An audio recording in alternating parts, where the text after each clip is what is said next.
Com João Anos, membro do Observatório de Segurança e Defesa da CETES, que está comigo em estúdio também, Ricardo Alexandre, que se mantém connosco, e em videochamada, Manuel Peixe Torres, comentador SIC. Manuel, muito bom dia a todos, obrigada por estarem connosco.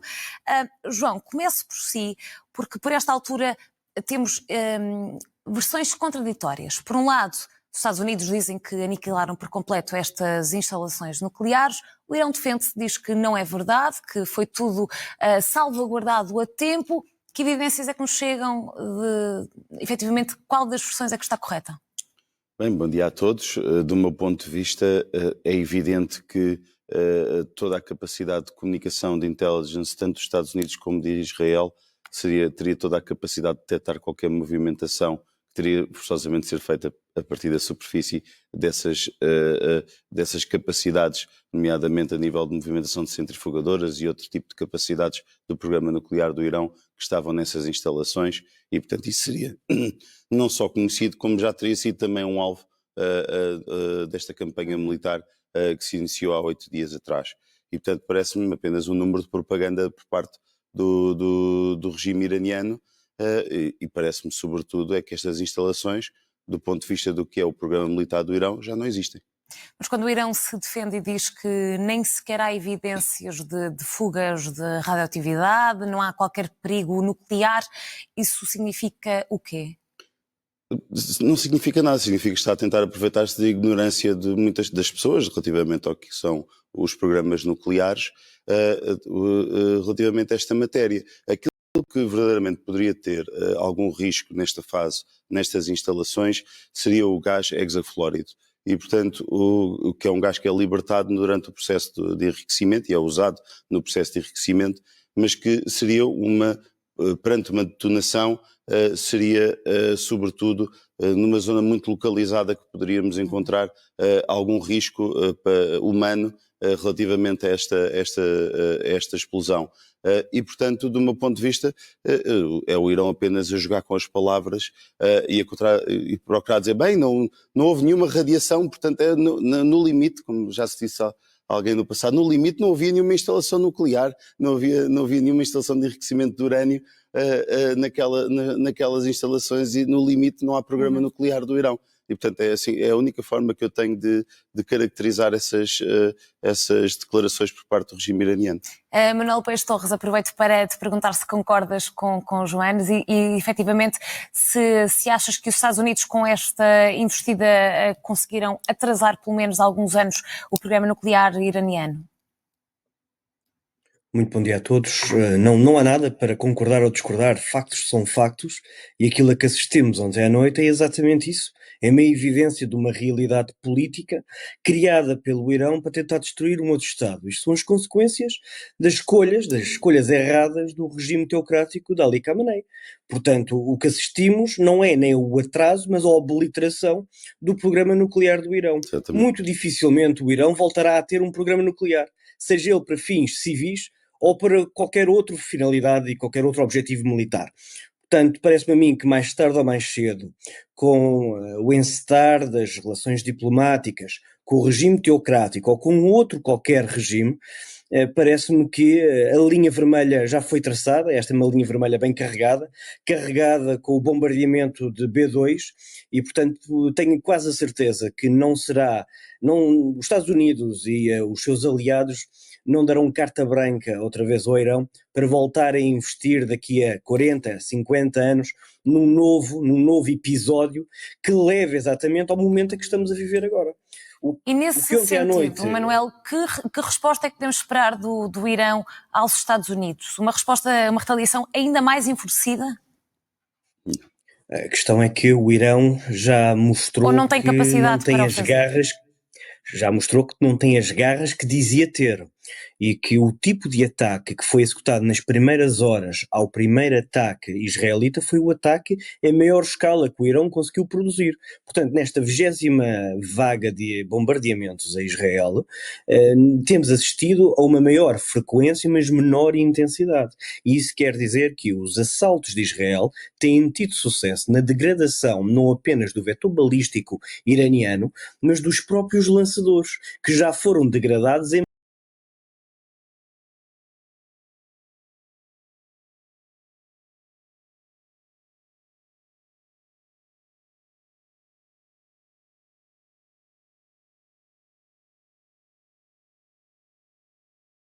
do próprio regime iraniano.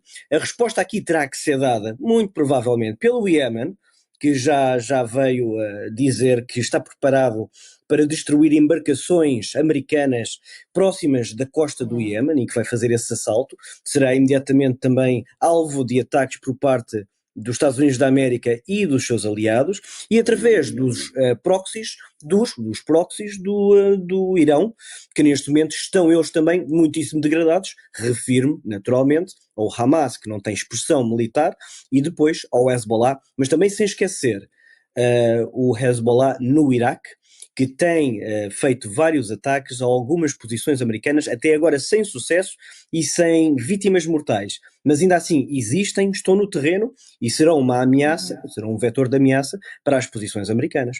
Agora, de futuro, eu tenho muitas dúvidas que os Estados Unidos da América queiram manter num governo, ou queiram manter no Irão, um regime que vai querer perpetuar não apenas a vingança histórica contra Israel e contra os Estados Unidos, na procura da instabilidade regional com consequências globais. Deixem-me perguntar ao Ricardo se efetivamente estamos perante um grande risco deste conflito escalar ao nível regional ou até mesmo mundial, com o envolvimento de possíveis parceiros de ambas as partes. Não parece que haja interesse ou nesta altura sequer capacidade do Irão em fazer isso, tendo sido obliterado, como diz Donald Trump, ou pelo menos atrasado de uma forma bastante significativa a capacidade iraniana de enriquecimento de urânio para lá dos limites permitidos pela Agência Internacional de Energia Atómica.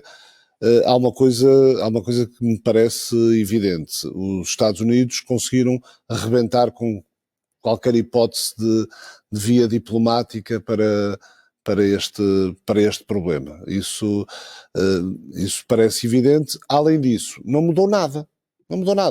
O que aconteceu esta noite, além daquilo que possa ter acontecido de facto em Fordow, em Natanz, em Isfahan, além disso não mudou nada, porque repara, a guerra continua. O Irão acaba de disparar mísseis sobre Ness Ziona, uma cidade no centro de Israel. Israel acaba de bombardear Tabriz, creio, no noroeste do Irão, um sítio importante pela capacidade de meios aéreos que o Irão tem ali instalados. Portanto, as coisas continuam basicamente como estavam até ontem à noite.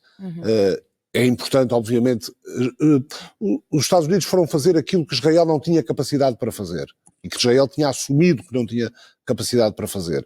Fizeram o trabalho que tinham feito, que poderiam ter feito em relação a Fordow, aparentemente, e agora será a continuação da guerra entre Israel e o Irão.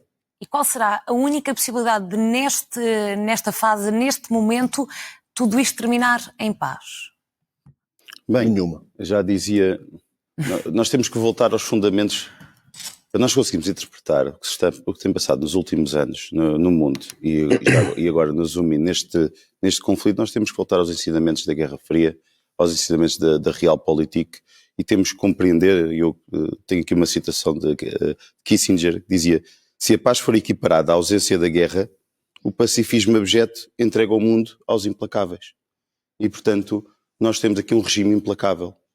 Um regime que nasceu com o ideário da destruição de um outro Estado. Não havia outro regime no mundo que tinha como parte do seu ideário, do seu devir, daquilo que ansiava para a sua população, para o seu futuro, a destruição de um outro Estado, e escreveu. E, portanto, nós temos de ter consciência de que isto foi um erro de 40 anos, mais de 40 anos, uma relíquia do tempo da Guerra Fria, da Revolução Islâmica, que foi apoiada na altura também por grupos ligados ao Partido Comunista e iraniano, e por sua vez ligados à União Soviética, que fez uma sublevação e uma Revolução Islâmica, e depois tinha como objetivo internacionalizá-la e exportá-la para todo o mundo. Volto a dizer, todo o mundo. É o discurso de Khomeini em 1970, 1972, diz isto. E, portanto, para levar a Revolução Islâmica a todos os cantos do mundo. E, portanto, quando nós olhamos para estas circunstâncias e esta situação, nós sabemos que os Estados Unidos fizeram algo que neste momento, e eu não estou de acordo com o que disseste há pouco, eu acho que houve duas coisas que mudaram nas últimas 24 horas. Em primeiro lugar, um dos 3 pilares que ainda tinha algum potencial da política externa do Irão, que era o pilar nuclear, já não está em jogo, já não faz parte da política, já não é uma ameaça credível que o Irão possa utilizar para negociar acordos, obter recursos financeiros de outros Estados em troca de não fazer, de não concretizar essa ameaça. Portanto, isso tem um efeito estratégico. Vamos ver, mas ouça, nós não estamos lá. Nós não estamos lá. Exatamente, mas falando num jogo em que às vezes... acreditar na informação, acreditar piamente, sem questionar a informação de qualquer parte em guerra, parece-me como princípio... Não estamos a acreditar piamente, claro. Já existem dados que... Existem dados fornecidos por? Os americanos. É isso. Pronto, então, é isso. Mas ouça, é legítimo. Mas deve ser questionado, como deve ser questionado. Como deve ser questionado quando o Irão diz que não há. Que os danos não são irreversíveis. Questiono de igual forma. Repare, quando os danos estruturais são estes, e as imagens e os vídeos se seguirão nas próximas horas. Quando os danos estruturais são estes, nós sabemos que aquilo que é uma arma de política externa, que era a ameaça do Irão se poder tornar uma potência nuclear, o que levaria a uma proliferação nuclear em toda aquela região, com todos os riscos, não só para o mundo, mas não só para aquela região, mas para o mundo inteiro.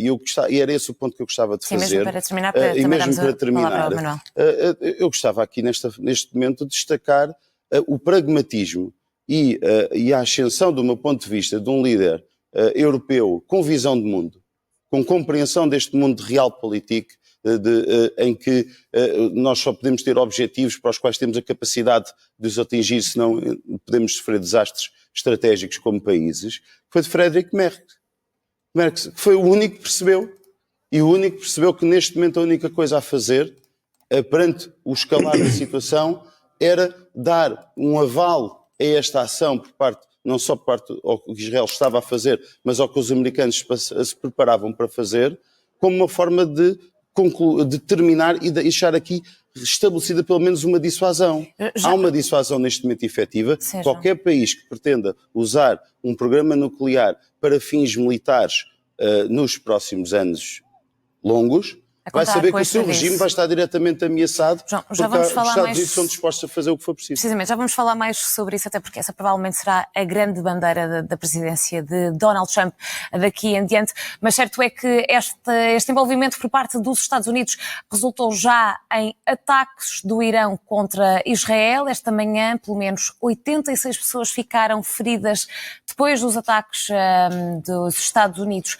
A informação é avançada pelo jornal Times of Israel. Ao que tudo indica, foram bombardeados mais de 10 locais, tal como a Tel Aviv e também Haifa. Dezenas de equipas de busca e salvamento foram mobilizadas para vários locais. Há registro de prédios residenciais que ficaram totalmente destruídos.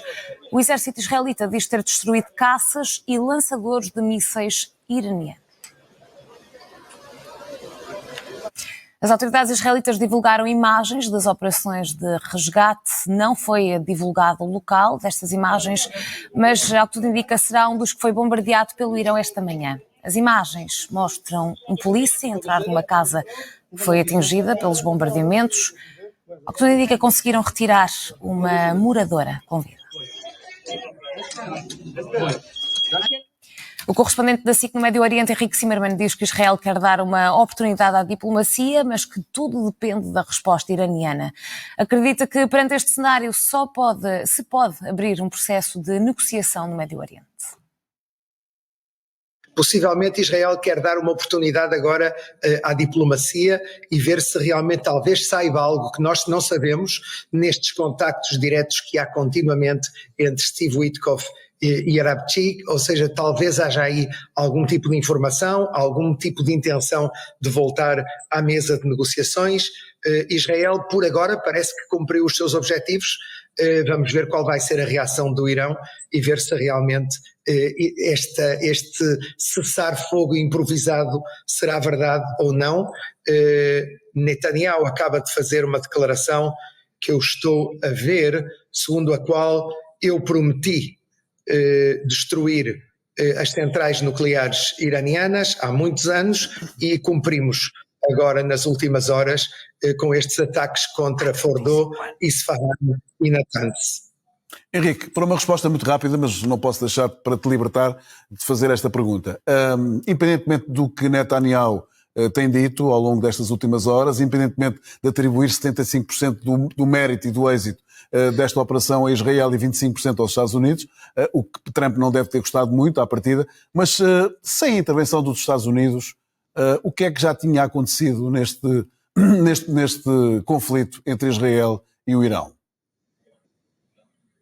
Eu acho que não é importante, se me permites dizer-te, porque o que é que importa? Os Estados Unidos interviram, aconteceu, está acabado, ou seja, eu acho que há aqui uma aliança de interesses por parte dos Estados Unidos e de Israel.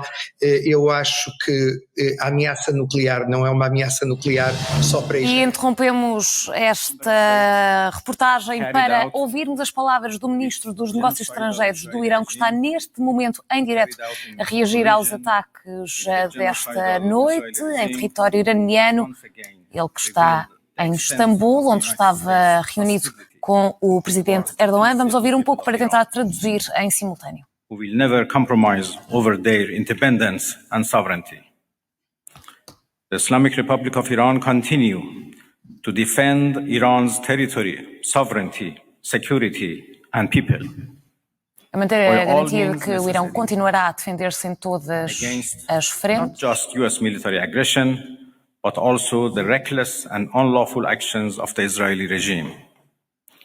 Critica as ações do regime israelita. Was elected on a platform of putting an end to America's costly involvement of forever wars in our part of the world, he has betrayed not only Iran by abusing our commitment to diplomacy, but also deceived his own voters by submitting to the wishes of a wanted war criminal who has grown accustomed to exploiting the lives and wealth of American citizens to further the Israeli regime's objectives.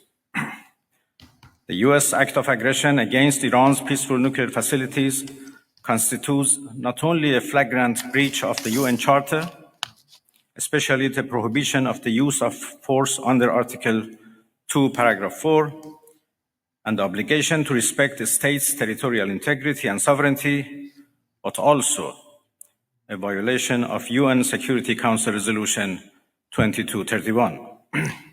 A criticar naturalmente os ataques dos Estados Unidos esta noite contra instalações nucleares do Irão, diz que violam a lei internacional.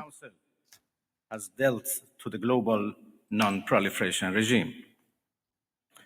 The Islamic Republic of Iran reminds E que mete em causa todo o acordo de não proliferação nuclear. The UN Secretary General, the International Atomic Energy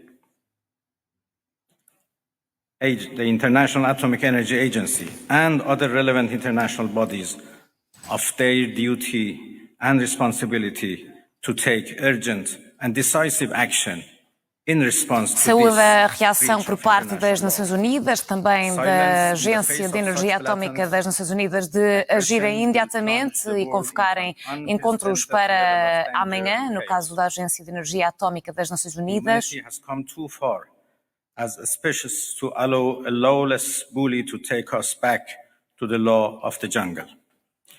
The Islamic Republic of Iran calls on the Security Council to convene an emergency session to unequivocally condemn the criminal act of aggression by the United States. Apela às Nações Unidas que condenem este ato violento por parte dos Estados Unidos e que convoque uma reunião de emergência para abordar este tema. Of fundamental principles of United Nations Charter and of norms of international law. The responsibility of the IAEA and its Director General, who through evident bias in favor of warmongering parties paved the way for the current violence and bloodshed, is now clearer than ever. We call on the Diz que agora IAEA uma Board of ação por Governors parte, principalmente das Nações Unidas, é mais and urgente que carry nunca. out its legal responsibility in response to the dangerous US attack on Iran's peaceful nuclear facilities, all of which have been under the agency's full safeguards and monitoring.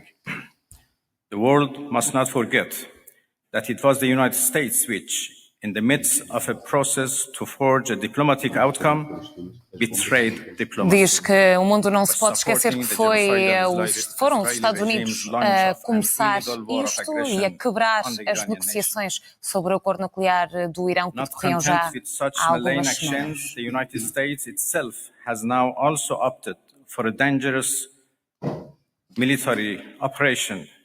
Dizer que os Estados Unidos optaram por uma operação militar perigosa. In doing so, the US administration holds sole and full responsibility for the consequences. E que assim os decisores políticos norte-americanos têm de assumir as consequências.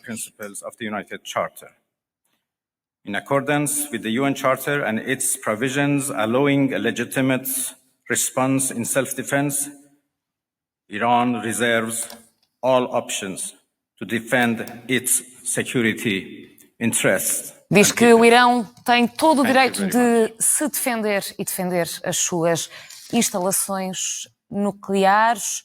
Aproveito para retomar a estúdio e voltar aos nossos convidados. Neste caso não vamos a estúdio, vamos sim ao Skype com Manuel Poeiras Torres. Primeiras reações a estas palavras do Ministro dos Negócios Estrangeiros do Irão? Bom, acima de tudo dizer que estas primeiras declarações e a reação ao ataque americano vêm por parte não de Pezeshkian, do presidente do Irão, mas vêm por parte do Sr. Araki, o Ministro dos Negócios Estrangeiros do Irão. Portanto, esta é uma nota importante. Esperava-se que fosse um chefe de Estado a fazer estas declarações, não necessariamente o Ministro dos Negócios Estrangeiros. Portanto, há aqui uma mensagem. A segunda mensagem é de que, certamente, neste momento, o Pentágono estará a preparar-se para as próximas 48 horas, onde a retaliação foi anunciada agora aqui e será provavelmente presenciada, será executada, e terá que ser defendida por parte dos Estados Unidos da América. E certamente que os planners no Pentágono estarão a tentar fazer uma monitorização ativa, persistente e vigilante sobre aquilo que vai sair do Irão e dos seus proxies, nomeadamente dos Houthis do Iémen. Na região, os Estados Unidos da América empenharam várias dezenas de esforços.